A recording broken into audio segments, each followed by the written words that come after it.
What's up, y'all? I'm Abby Martin, and this is Breaking the Set. So for the past few months, the attention of environmental activists had almost entirely been focused on the Keystone XL oil pipeline. Rightfully so, as a new report from the Carbon Tracker Initiative concludes that Keystone could raise greenhouse gas emissions by 5 gigatons by the year 2050. But while the squabble over Keystone continues, a new report from Think Progress reminds us all that multiple other major pipelines have been proposed, approved, or are currently undergoing construction.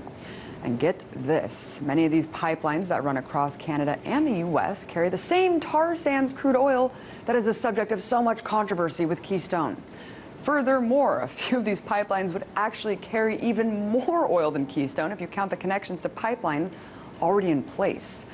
Perhaps most concerning is the Energy East pipeline, which could carry 1.1 million barrels of oil from Alberta to Canada's east coast every single day. That's almost 250,000 more barrels than Keystone.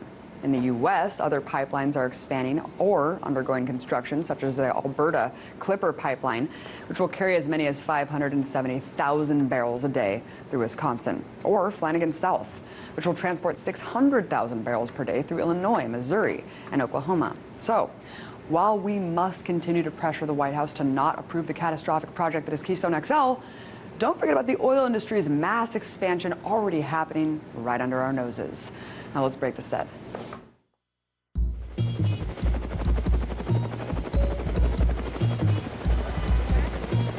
It was a terrible mistake, and we're working very hard to make up for it. And once again, we put something on the air, it's a flat-out lie. Have you ever had sex with Governor Rick Perry? No, wait, do not answer that. I want you to watch what we're about to do because you've never seen anything like this on television.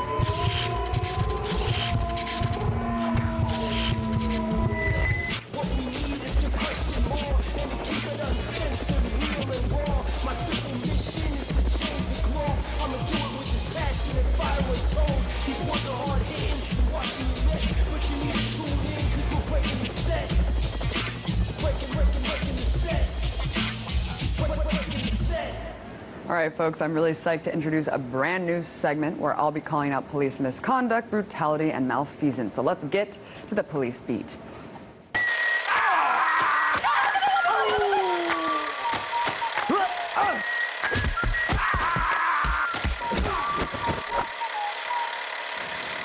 From corruption in the ranks to straight-up police brutality, cops overstepping their authority is an issue that every country in the world deals with. This week in Montreal, Canada, nearly 300 people were arrested during what police are calling an illegal demonstration.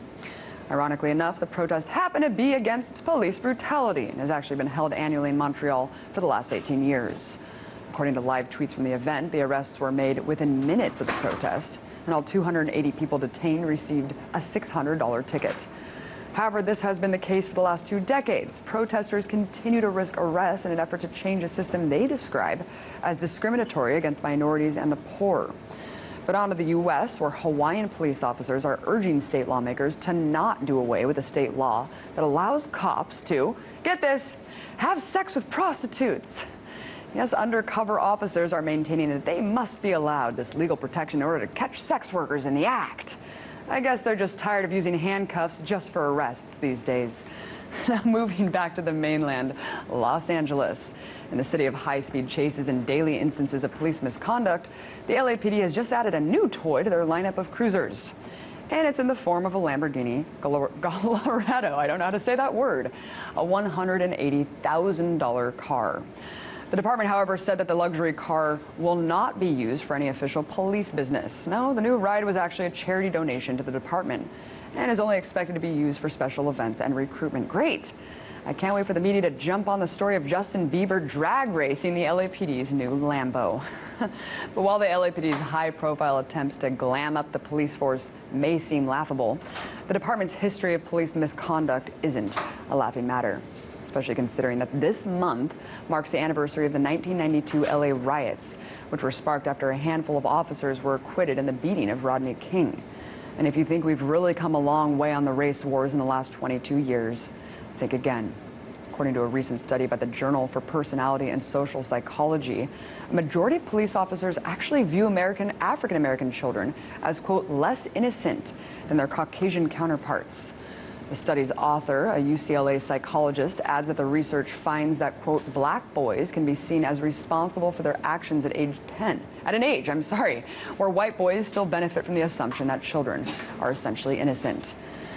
And while these findings are hardly surprising, considering the massive racial disparity in the U.S. criminal justice system, the research paints an alarming portrait of how hard it can be to live in America if you're a young black male. But amidst all the bad news regarding police brutality and racial profiling, there's at least one positive news story coming out of all of this. The Illinois Supreme Court just struck down a law that once banned, among other things, the audio recording of police, arguing that the law criminalizes a wide range of innocent conduct. And really, recording an arrest provides an objective account for all parties involved, so this is certainly a good move. Now, don't get me wrong. Police officers are an important part of our society. We give them authority to make arrests and pay them to keep us safe. In fact, they often put their lives on the line to do so. But when that authority is used to silence free speech, crush dissent, and single out minorities based on preconceived prejudices, that's when it's time to demand accountability.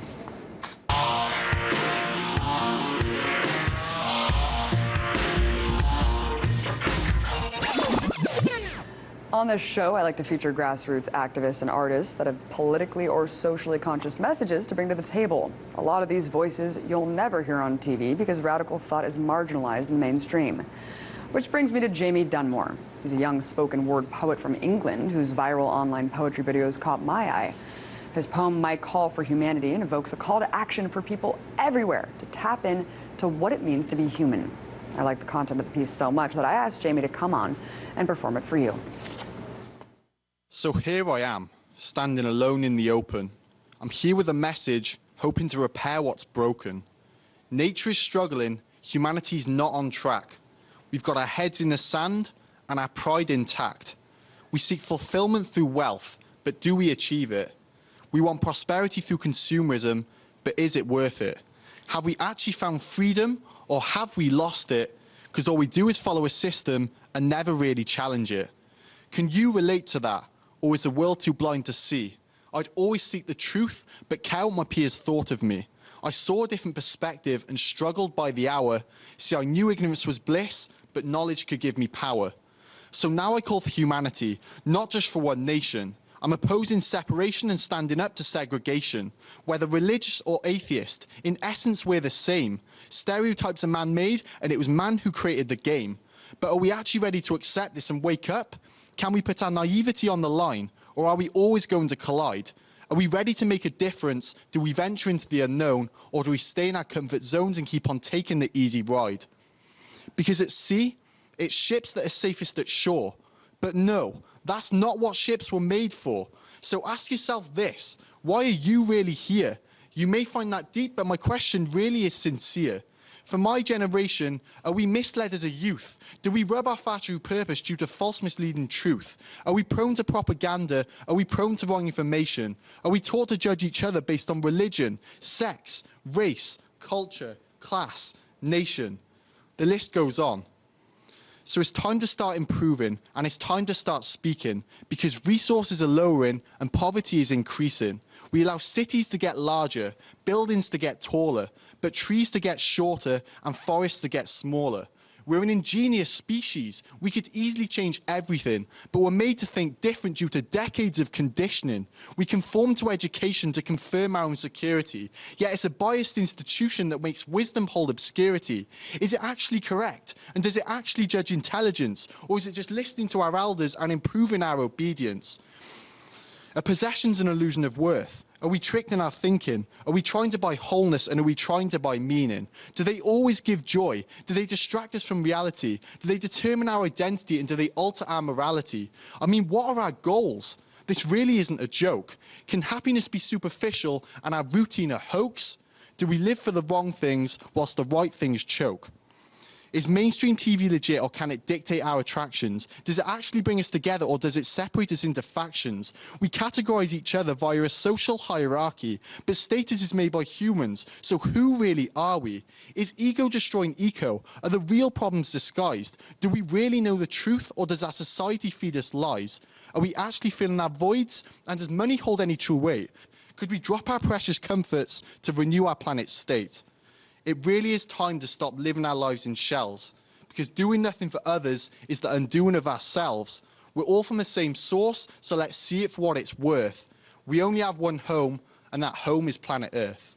In your poetry, you talk about needing to seek out information in a world, kind of a web of lies. Was there a particular moment for you when you realized that the government and media were lying to us? I guess there was no specific time in my life that really made me question things. It kind of happened over a long period of time.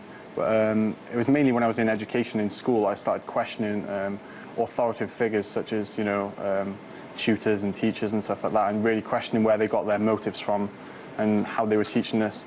And I don't know, I guess that led me onto a lot of introspection in a sense then, and that's what really made me question entirely what goes on in this world, and mainly just what we're being fed, because I feel like the government and the media portrays this false sense of reality in a lot of ways. And there's a theme also that calls into question kind of consumerism, and you're kind of urging people, can we ever come away from consumerism? Why do you feel passionately about the need to do that?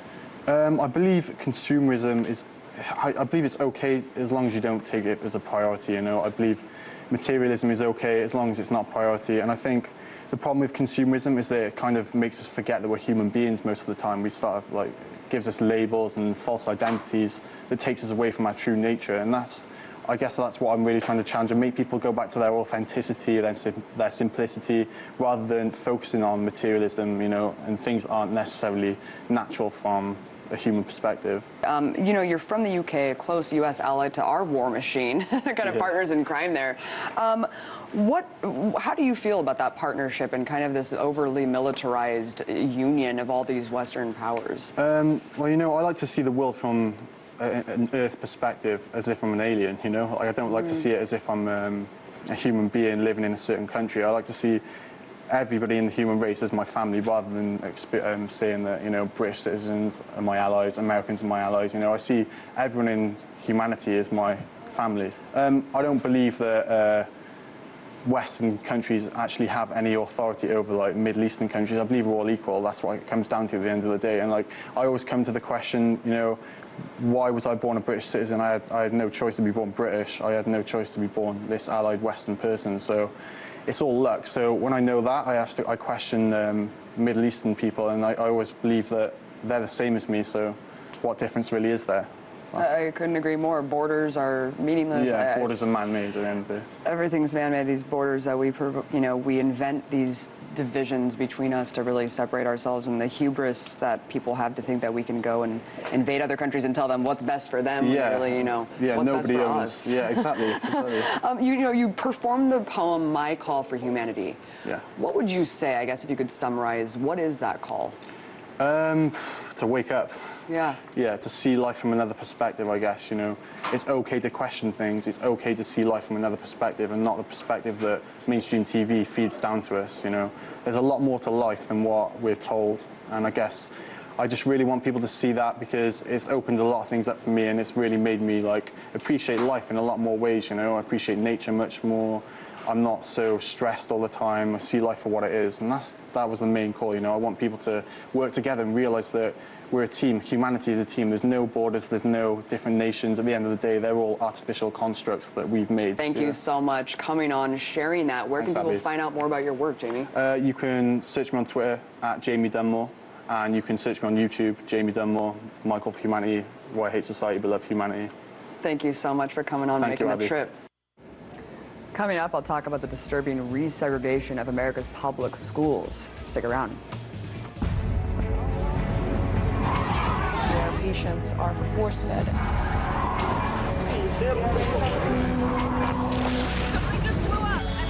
Two explosions near the finish line of the Boston Marathon. More than 1,000 people have gathered. What is the latest that you're hearing about the number of victims?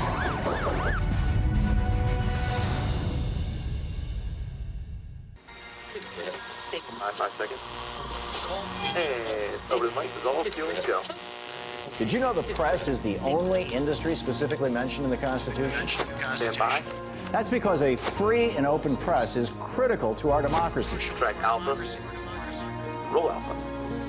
In fact, the single biggest threat facing our nation today is the corporate takeover of our government and our press.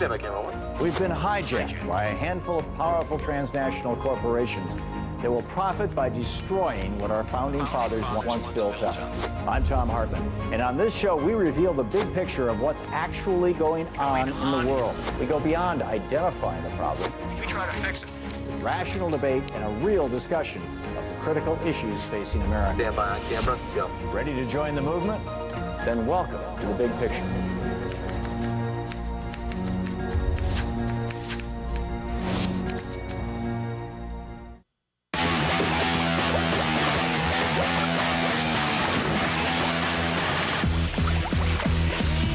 Racial segregation of American public schools has been illegal since the 1954 Supreme Court case Brown v. Board of Education, when the court unanimously declared that the notion of separate but equal was inherently unequal. Although the law wasn't fully enforced until 14 years later, the landmark case was a crucial turning point in reversing the centuries of institutionalized racism in this country. But a disturbing new report released today by the Department of Education's Civil Rights Division paints a harrowing picture of the state of American public schools when it comes to race. The report indicates that we might actually be regressing in the fight to provide an equal opportunity for success to all children. The study was the first of its kind in nearly 15 years and examined data from the 97,000 or so public schools here in the U.S. Some of the report's most disturbing conclusions include that black students are suspended or expelled at 3 times the rate of white students. Furthermore, while black students only make up 18% of preschool enrollment, nearly half of all preschool students who are suspended more than once are black.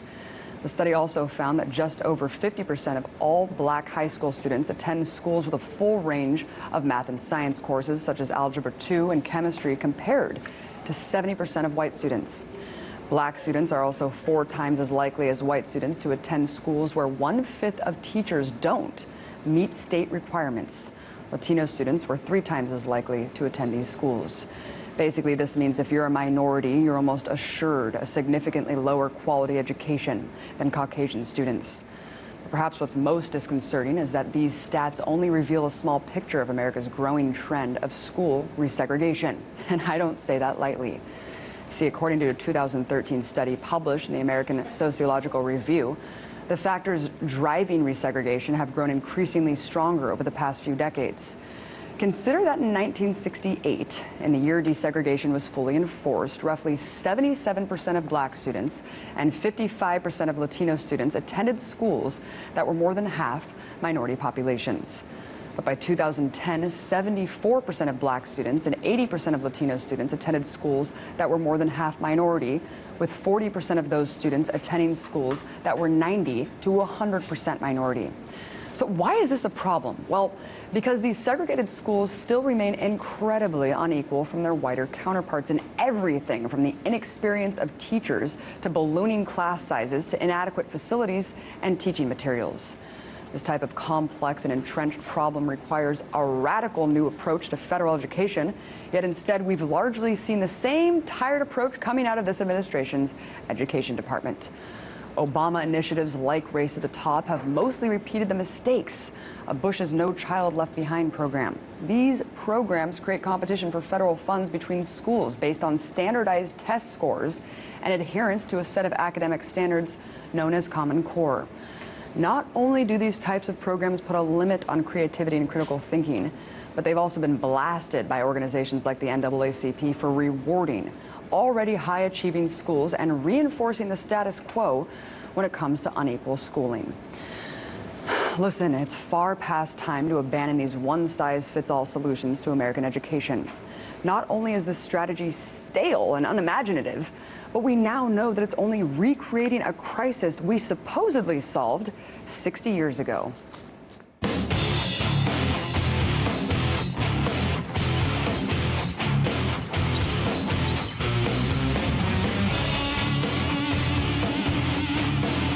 I always get harped on for how much negative news I cover on the show because, let's face it, there's a ton of things to report on, and most aren't all that great. But today's Friday, so I think it's about that time to laugh and also to cover the most amazing technological advancements happening in the world today. From invisible cloaks to remote control cockroaches, science fiction has officially become reality, and who better to break down all the insanity than my good friend and host of the Moment of Clarity web series, Lee Camp, yes, man. Insanity expert. That's what I am. Of course you are. Lee, let's start off by talking about this amazing, okay, we know how crazy the oil lobby is here. We know the stranglehold it has on D.C. Yeah. So, of course, they've stifled the electric car for the last, the who killed the electric car. They've stifled this technology, but they haven't stifled the Tesla electric car from being able to be produced, driving across the country for free. Yeah, they announced you can drive across country for free with the Tesla car, but they're trying to stifle it. They're doing their best. I mean, just the other day, New Jersey passed a law saying you basically making it really difficult for Tesla to sell their car. Something with Chris Christie. Usually he's on the up and up. I don't know why he would be involved in backroom dealing. But yeah, they're trying to, which it's really funny. They're like, it's the only way we can only get energy from oil and gas. Everything else is not feasible, right? Wind, not feasible. IBM's new photovoltaic thermal system could power the Earth, not feasible. But they're like deep sea drilling. Do you have any idea how difficult that is? They're like sticking a noodle 1,000 miles underwater just to have a monopoly on our energy resources. It's insane, Lee, and they could also. They can use existing infrastructure like parking lots and roads for solar. I mean, they can really revolutionize stuff here, Lee. It's not feasible. Stop. Abby, Stop talking. We can build the largest surveillance infrastructure the world has ever seen, but we can't touch our infrastructure. We can't fix our infrastructure, give it electric infrastructure. We can't change our world that way. Yeah. But and I love in Obama's State of the Union, he's talking about, well, finally, climate change is a huge issue, but that's why we need fracking. You're like, wait, what? No. Yeah, that's crazy. Fracking's so easy. It only requires billions of gallons of fresh water, pumped into our ground and contaminated. Yeah. But it's easy. You get a free pizza, Lee, if Chevron explodes your house. It's all about having a monopoly over it. Speaking of great solutions that are kind of being stifled by the corporatocracy right now, let's talk about the fact that marijuana is being recognized as a cure for cancer. I mean, Lee, this is just insane. I mean, it's a horrible idea. I wanted to really quickly just explain this. According to molecular biologist Christina Sanchez on Cannabis Planet, cancer cells actually commit suicide after cannabinoid. Am I saying that word right? Something like that. After I'm the an treatment. expert, not a scientist. All right. THC actually switches off pathways that allows tumors to grow. This is incredible. Right. And it's getting more and more accepted, but we can't allow that because if you allow medicinal marijuana, then it could cause like a run on Tostitos. It could cause a spike in the Cartoon Network ratings. Abby, we can't have that, all right? It would be a catastrophe. Why not? Then we can print our own food and then eat it after we get high and prevent the cancer, and it just all works out. 3D print the food. Which brings me to the 3D printing thing. I mean, really, 3D printing could revolutionize production, manufacturing, democratize so many things. As if it's not mind-blowing enough, the fact that lasers can print things from the bottom up. Organs! I mean, for God's sake, in 2014, I mean, how many people die every day on organ donor lists? They will not have to anymore, Lee. They're going to get organs. It's insane. They're very close to organs, which means just around the corner, printing babies. It's got to be right there around the corner, which then there's interesting ethical questions, Abby, as to can you hack into a friend's computer and just print him babies? Can you hack into a baby? While he's not home. And he comes home to 10 babies, and he's like, it's not funny. All right, man, they're all over the place. It's interesting ethical questions. It is indeed. Let's hope that they don't start cloning and printing babies, all right? I mean, no, it is crazy, though. I mean, if they could print organs, no, what the hell? Here's the thing. If we allow this technology to go out to the masses rather than just be something rich people have access to, printing organs and that kind of thing, it could save lives, it could change the world. But the problem is that you end up with corporations having a stranglehold on it. Right. Well, I think that like computers, people will be one step ahead of the corporations in terms of hacking and be able to make their own 3D printer and stuff like that. Let's hope. So let's talk about a little bit of a disturbing story. The fact that humans can now implant leads into cockroaches. Lee, apparently control their movements by remote control or an iPhone app. I don't even know what to say other than the fact that it's just really disturbing. We can now remote control cockroaches. But with an iPhone app, which is interesting, because aren't iPhones kind of controlling us? I mean, we think we're controlling the cockroach, but really, how many people are able to detach from their iPhone? So I think we're controlling ourselves via that. That video, I thought it was of a remote control cockroach. That is actually Congress, and the controller, that's ExxonMobil. So that's... I thought it was the cockroach. But. Well, Congress has a lower popularity than cockroaches. As disgusting and vile as cockroaches are, that says a lot for Congress. Maybe we can remote control Congress and have them actually do the bidding of their constituents. That would be very nice if we could just implant some leads in Congress. They already look like they're just being kind of robotically controlled anyway with the lobbyists.